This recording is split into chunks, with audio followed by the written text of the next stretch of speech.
Bueno, pues vamos a empezar con el siguiente vídeo.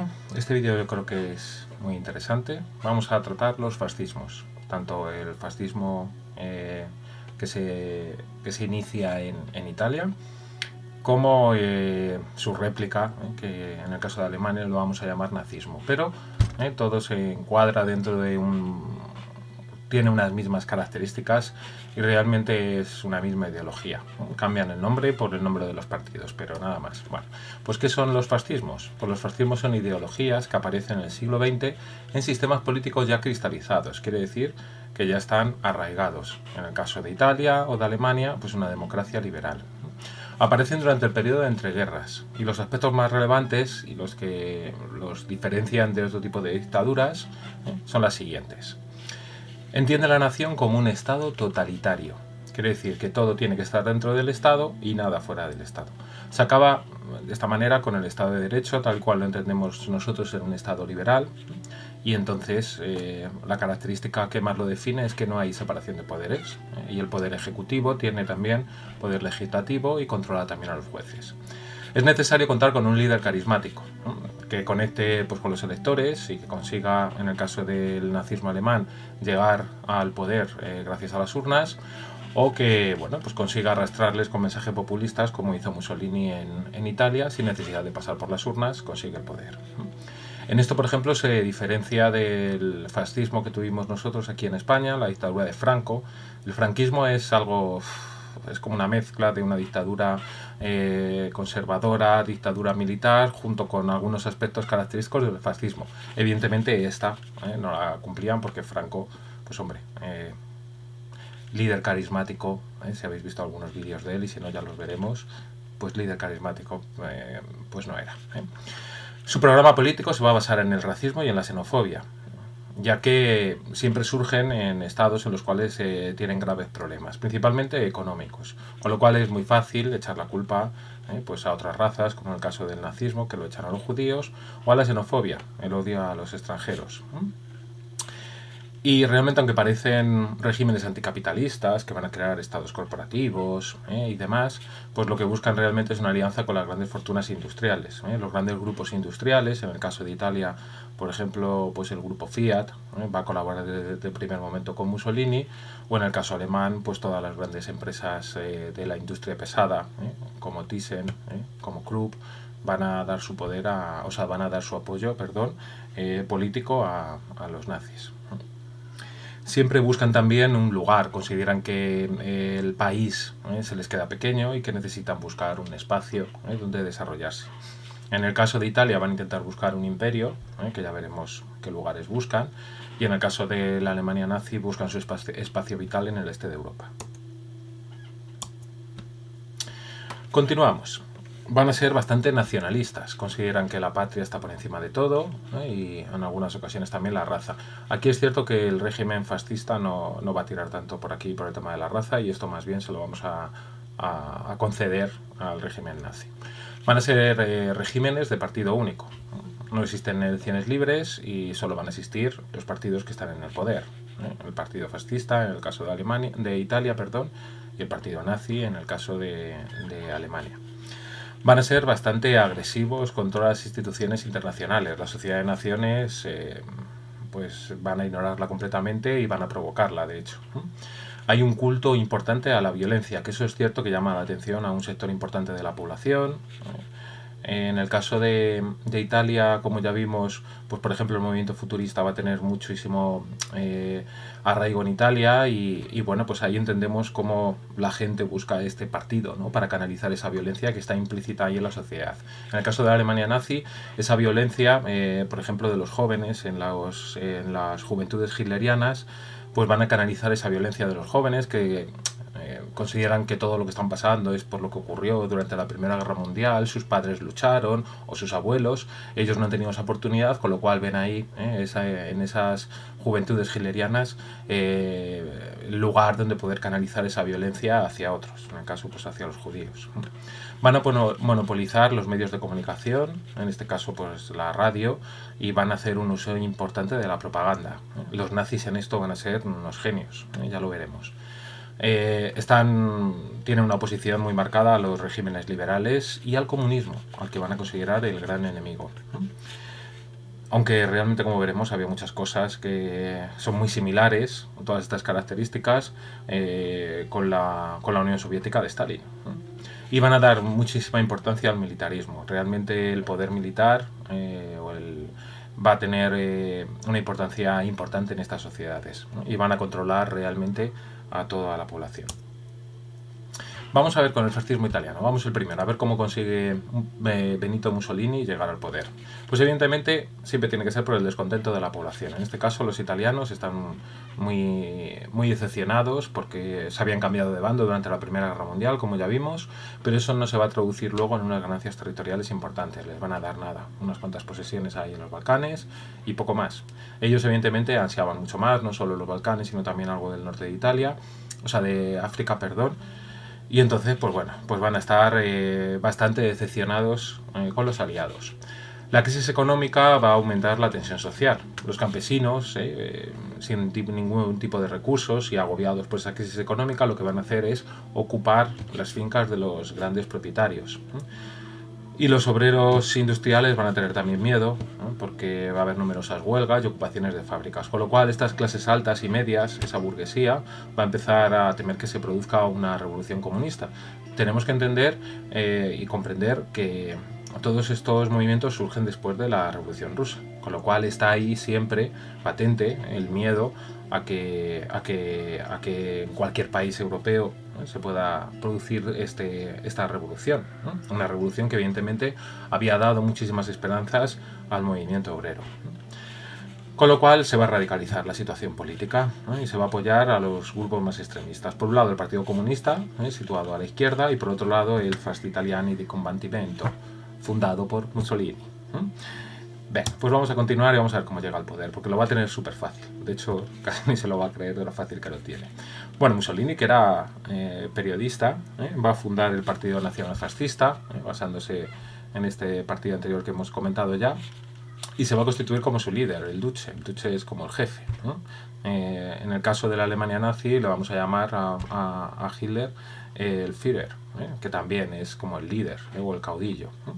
Y en el caso de España, evidentemente, a Franco, el nombre que recibe es caudillo, ¿no? Como veis, en esto sí que son similares los tres fascismos. Bueno, en 1922 los camisas negras, que son unas milicias paramilitares del movimiento fascista, ¿no?, van a citarse en Roma, de repente todos, el mismo día. Con lo cual, desde toda Italia, pero principalmente desde el norte, que es donde tiene más arraigo este movimiento, van a empezar a desplazarse hacia la ciudad italiana, ¿no? Esa es una demostración de fuerza del partido fascista que le sirve a Mussolini para que el rey, sin ningún tipo de problema, le entregue el gobierno a Mussolini, tal cual, sin necesidad ni de golpe de Estado. Hombre, la marcha sobre Roma es realmente una demostración de fuerza, pero no dieron un golpe de Estado como tal. El rey, que estaba desesperado, que no sabía qué hacer, Víctor Manuel III, lo que va a hacer es, al ver a Mussolini con un gran poder, una gran popularidad, entregarle el poder. Con lo cual le encarga la formación de gobierno. Realmente le está entregando el poder, pero todavía Mussolini tenía que gobernar con las instituciones democráticas. Evidentemente, en cuanto llega, va a ir poco a poco desmantelándolas. En 1925, el diputado socialista Matteotti, que se enfrenta a los fascistas en el Congreso, de hecho sus últimas palabras son buenas: yo ya he dicho lo que tenía que hacer, ahora ustedes hagan lo que tengan que hacer. Y evidentemente lo que hicieron fue asesinarle. Apareció unas semanas después, muerto a las afueras de Roma, y evidentemente ya no hubo ningún tipo de oposición en el Parlamento a los fascistas. El gobierno va a ser disuelto y se dio paso a una dictadura fascista encabezada por Mussolini. Se van a prohibir todos los partidos, todos los sindicatos, menos el sindicato que funda luego el partido fascista, y se van a suprimir todas las libertades individuales, algo característico siempre de los movimientos totalitarios, de los gobiernos totalitarios. Se va a crear una policía política para perseguir a los que no piensen igual, y se va a implantar la censura, algo también muy característico de todos los regímenes totalitarios. Mussolini va a contar con el apoyo de toda la burguesía industrial y financiera, los grandes propietarios y las clases medias que tenían miedo a estos radicalismos, principalmente pues al Partido Comunista.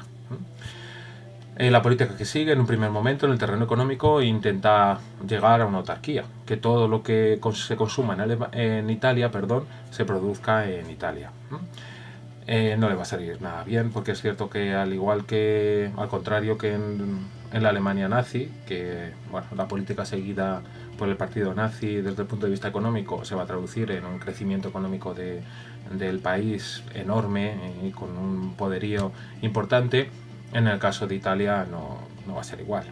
Estamos hablando de un crecimiento económico mucho más moderado y sobre todo pues bueno, sin los grandes éxitos que le va a servir a Hitler, ¿no? para su propaganda. Para responder a la crisis del 29 inicia una política de obras públicas, con lo cual esto es una medida keynesiana completamente, y se va a iniciar una expansión imperialistas para intentar un poco reforzar el orgullo de sentirse italiano.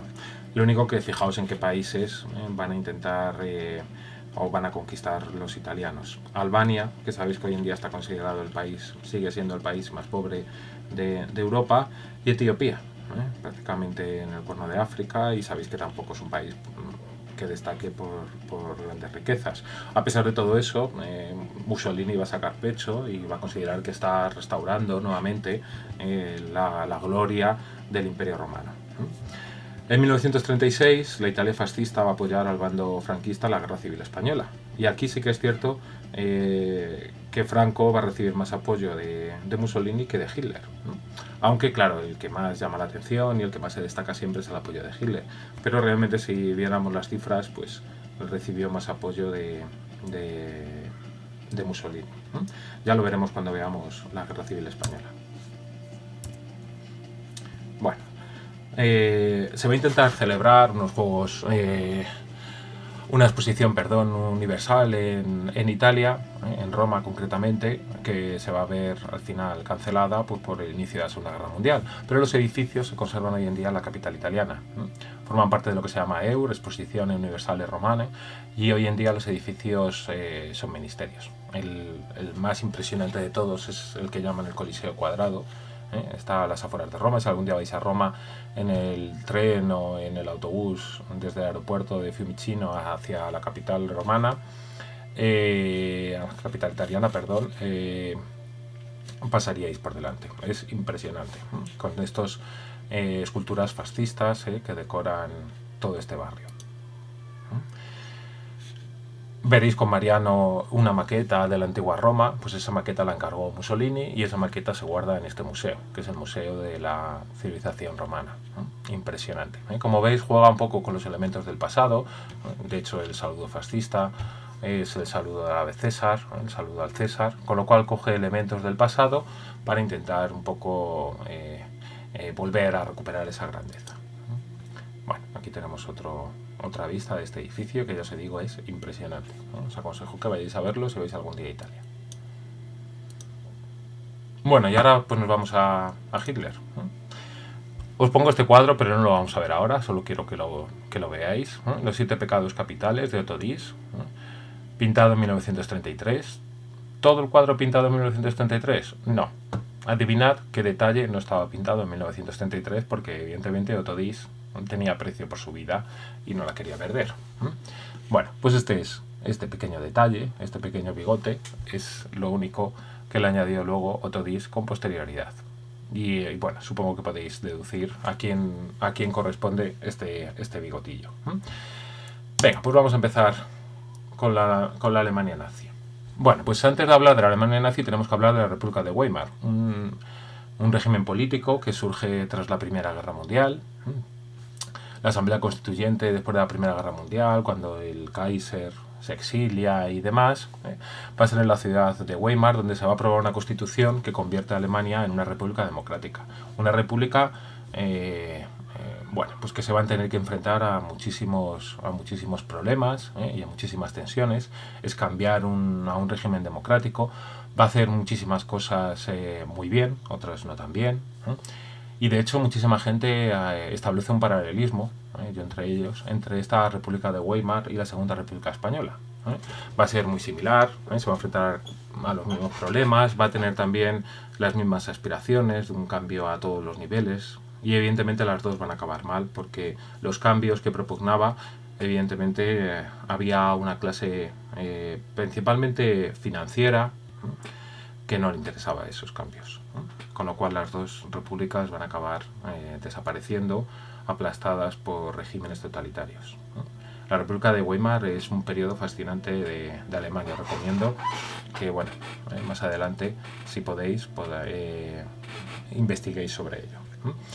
Bueno, pues este régimen democrático, como ya os estoy contando, pues lo va a tener bastante complicado. Y va a provocar que aparezcan grupos políticos extremistas, tanto a izquierda como a derecha, que van a propiciar pues un enfrentamiento entre dos maneras diferentes de entender la situación y de entender hacia dónde deben ir los cambios. Hitler en 1920 lo que va a hacer es fundar el Partido Nacional Socialista Alemán, abreviamos y decimos Partido Nazi. Va a crear un cuerpo paramilitar que van a ser las SA, las secciones de asalto.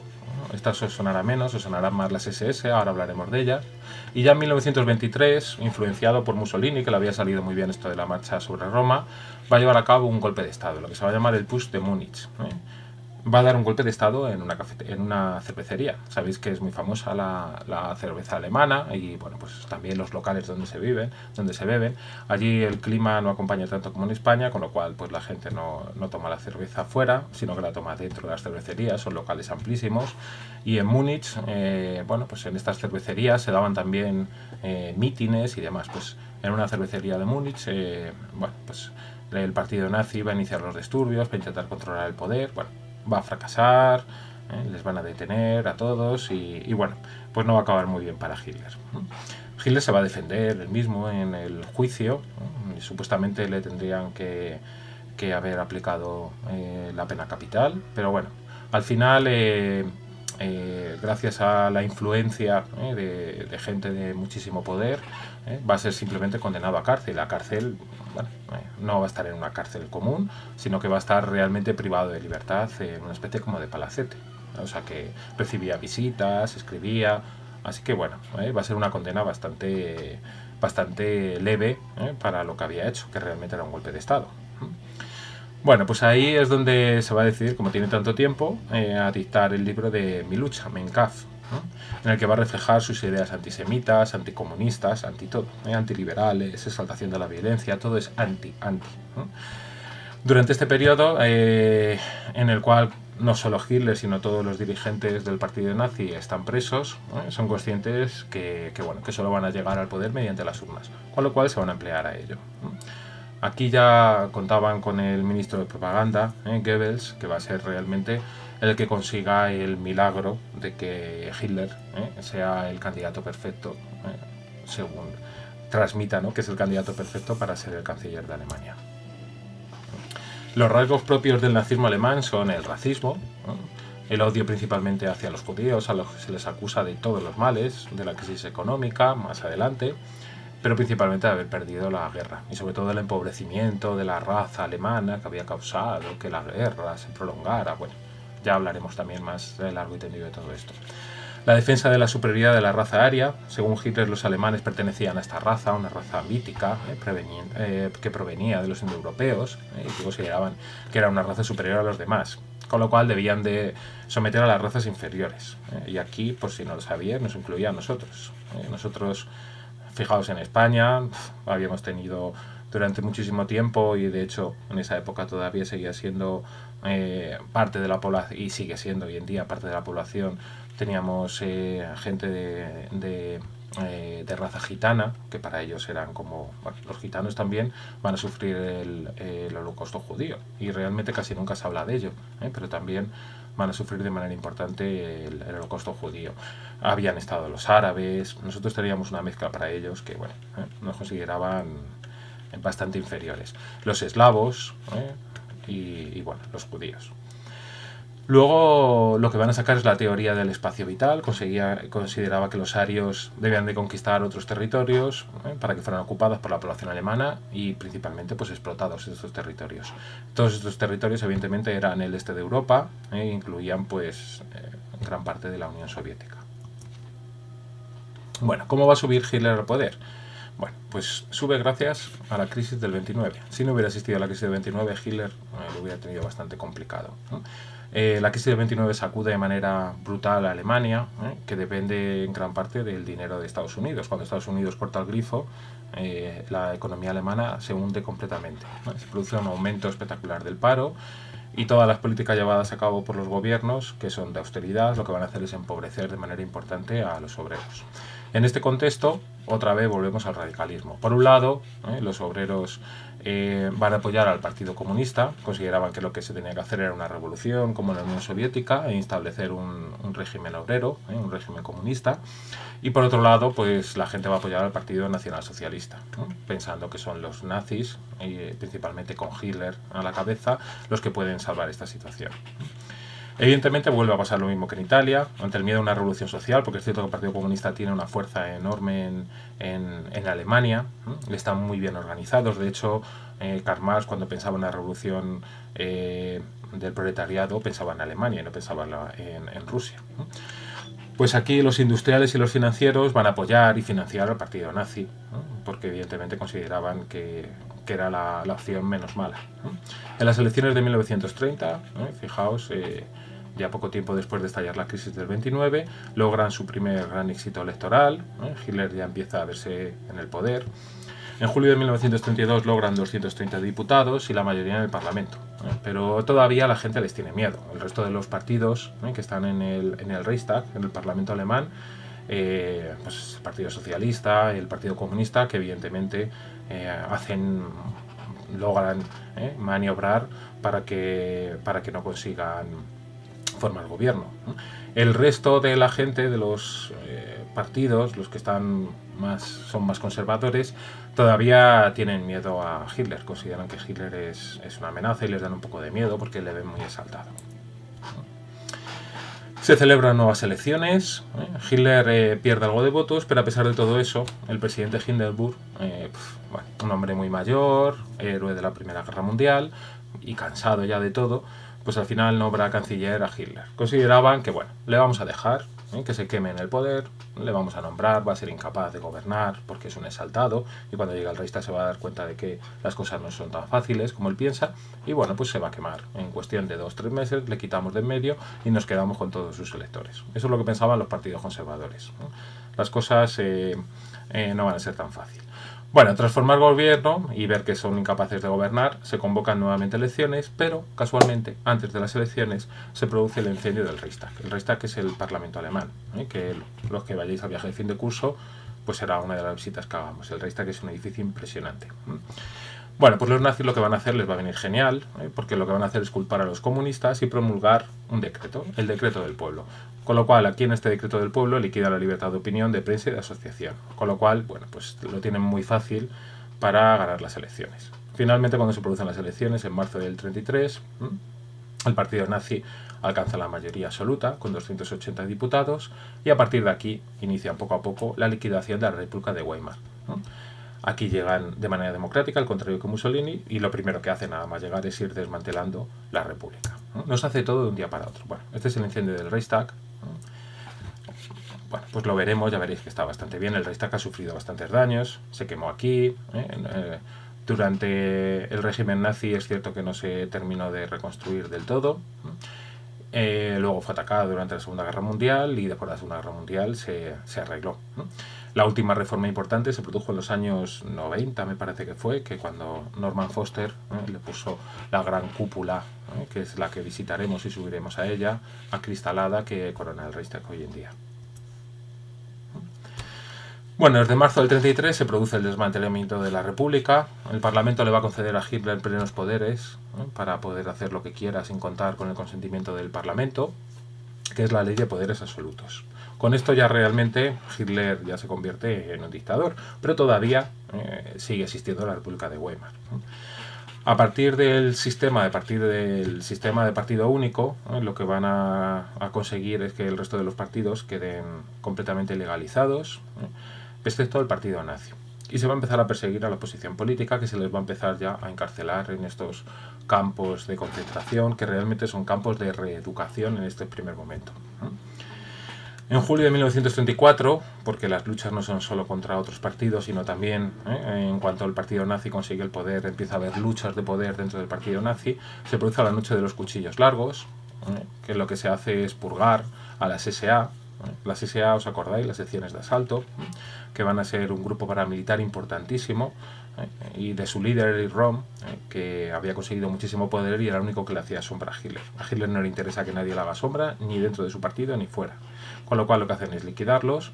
A partir de ese momento Hitler controla todo el partido completamente, las SA quedan relegadas y realmente son las SS las que asumen un poder hegemónico dentro de él, y evidentemente las SS las controlaba Hitler. En agosto del 34 el presidente Hindenburg, que todavía seguía ahí, el pobre hombre, muy mayor ya, muere y cambia la estructura de poder. Hitler, aparte de canciller, que era el cargo que tenía, se convierte también en el jefe del Estado y del ejército, con lo cual ya en el dictador absoluto. Bueno, pues a partir de 1935 se lleva a cabo la creación de un nuevo ejército en contra de lo que dictaba el Tratado de Versalles, y se inicia también una política antisemita. La política antisemita va a ser gradual, constante, eso sí, desde el primer momento, pero gradual. Eran conscientes los nazis que no se podía ir contra una parte de la población muy importante. La población judía tenía un peso muy importante en la población alemana, en la población de todo el país. Los judíos llevaban generaciones y generaciones viviendo allí en Alemania, estaban completamente integrados en la sociedad. Casi todos tenían una posición social bastante buena, pertenecían a profesiones liberales, pues a abogados, médicos, profesores, o tenían negocios bastante prósperos, o tenían grandes empresas, con lo cual pues bueno, jugaban un papel fundamental en la economía de Alemania. Con lo cual, claro, ya estaban completamente integrados. Para ir contra ellos no podían ir de manera radical, y tenía que ser de manera gradual. Con lo cual empiezan desde un primer momento. En 1933 se prohíbe a los judíos ser funcionarios y el desempeño de todo tipo de profesiones liberales, como os he dicho, medicina, derecho, enseñanza, con lo cual realmente les dejan marginados. En 1935 se crean las leyes de Nuremberg, que son estas que vemos aquí, y se prohíben los matrimonios entre judíos y alemanes. Esto es un nuevo código civil, y realmente lo que hacen es, bueno, pues veis aquí matrimonios autorizados, estos quesitos que tenemos marcados, como lo del trivial, realmente lo que simbolizan son los abuelos judíos. Como veis, si nada más que hay un sector coloreado, sería un abuelo con sangre judía, los dos abuelos, por ejemplo los de por parte paterna, 3 abuelos y 4 abuelos. Con lo cual, una persona que no tuviera ningún abuelo judío se podía casar con una persona que tuviera abuelos judíos. Bueno, pues aquí tenemos todos los matrimonios, como veis están permitidos, pero bueno, aquí como veis todos los que están prohibidos. Sabéis que pues para demostrar que tus abuelos no son judíos, lo que tenéis que presentar es el acta de bautismo. Siempre se ha dicho que Hitler no pudo demostrarlo y que realmente había una abuela suya que era judía, que era como el gran secreto del Reich, que el líder, que intentaba cambiar todas las leyes raciales, pues realmente era uno de los que tenía que callar. Pero bueno, el día de noviembre de 1938 se produce lo que se llama la Noche de los Cristales Rotos, que es un ataque contra la población judía. Bueno, aquí tenemos la gran sinagoga de Berlín completamente destruida. No creo que nos dé tiempo cuando vayamos a Berlín a verla. Hoy en día está reconstruida. De todas formas, hoy en Berlín la población judía es muy minoritaria. No han querido volver, a pesar de que evidentemente la situación en Alemania es completamente diferente hoy en día. Con esta Noche de los Cuchillos Rotos atacan todo tipo de lugares de culto, las sinagogas, negocios, cementerios, profanan cementerios, y realmente es como ya el inicio, ¿no?, de la persecución brutal contra la población judía. Va a suponer la muerte de 91 personas, se van a detener a más de 30.000 personas, ¿vale? Más de 1000 sinagogas quemadas y negocios destruidos, ¿no? Va a haber un boicot económico contra todos los negocios judíos, eso muy prontito, en el año 33 ya. Bueno, ya lo veremos de todas formas más adelante, ¿no? Y bueno, pues en 1966 se produce la eliminación del sistema judicial en Alemania, con lo cual el Estado de Derecho aunque ya estaba prácticamente desmantelado, pero con esto ya se confirma la desaparición total del Estado de Derecho. Alemania se ha convertido en un Estado totalitario.